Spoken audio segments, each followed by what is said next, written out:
কালকে রাতে তুমি বারান্দায় দাঁড়িয়েছিলে অনেকক্ষণ, কিসের অপেক্ষা করছিলে? অপেক্ষা? না না, এমনি গরম লাগছিল, বাতাস খেতেই বাইরে এসেছিলাম।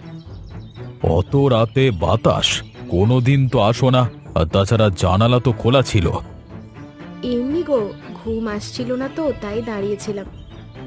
এখানে ওখানে দাঁড়ানোর কি আছে রাতে? কি ভাববে মানুষ দেখলে? যাই হোক, আমার কাজ আছে, আমি যাই।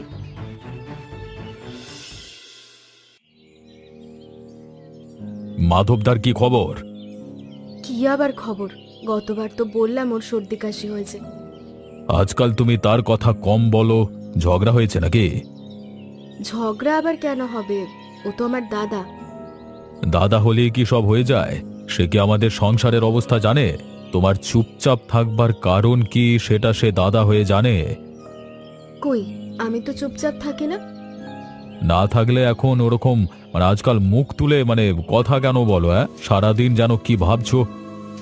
কই কিছু ভাবি না। ভাত ঠান্ডা হয়ে যাচ্ছে, খেতে এসো। কাজ সারা বেলা পড়ে আছে, পরে করবে। এটাই তো সমস্যা। কিছুই ভাবো না, ভাবলেও বলো না। কিরকম যেন লুকিয়ে থাকো সব সময়। যাই হোক, ভাত বাড়ো, আমি আসছি।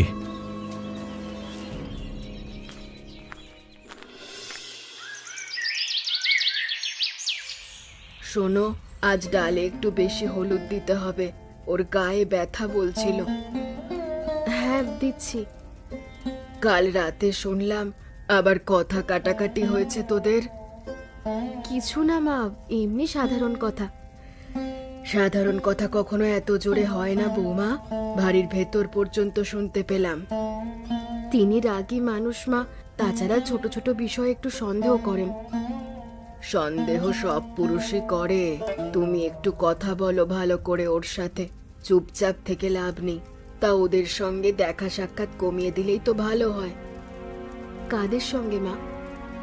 যারা আসে, লোকে কি কম কথা বলে? শুনতে তো ভালো লাগে না। আমার ছেলের যদি সেসব শুনে মন ভাঙে, তাহলে তো তাকে দোষ দেওয়া যায় না। আমি কি করব কিছু বুঝতে পারছি না মা। জানি তুমি কিছু করো না, কিন্তু চোখ আছে যাদের, তারা একটু বেশি দেখে। শুধু আমার কথা মনে রেখো, ঝগড়া করার থেকে তার সমাধান খোঁজাই ভালো। নিজেদের মধ্যে বিভেদ বাড়তে দিও না। বাবা মায়ের জমিটা সেই যে বললাম বিক্রির কথা, ঠিক হলো? বিক্রি? কেন, তুমি তো আছো, সেটাই তো শেষ সম্বল তোমার। সম্বলের আর কি আছে? চাষ করে পয়সা রোজগার হয় না? হ্যাঁ, একটা কাজ জুটেছিল, সেটাও গেল। টাকার এখন দরকার গো খুব। কত টাকা দরকার? আমার কাছেও তো কিছু আছে। না রে, তোর টাকার দরকার নেই। আচ্ছা, তুই ওখানে ভালো আছিস তো? ভালোই আছি। সত্যি বল বোন, গতবার তুই যখন এসেছিলিস তোর চোখ লাল ছিল। আজকাল চোখে মুখে কোনো আনন্দ দেখতে পাই না তোর। সত্যি করে বল, আমার কাছে কিছু লোকাস না। সংসারের চিন্তা দাদা, ওখানে সবাই ঝগড়া করে, আমিও তাই কম কথা বলি। ভালো লাগে না সমস্যা নিয়ে বেশি আলোচনা করতে।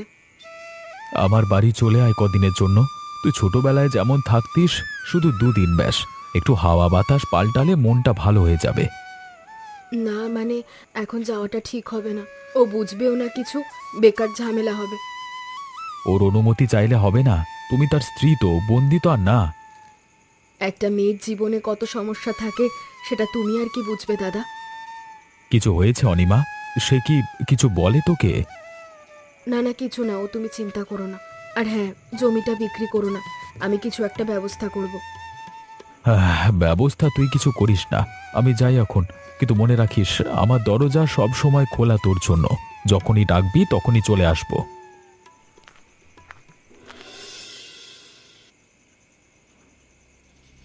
অনিমা, একটু দেরি হয়ে গেল রে চালটা নিয়ে আসতে।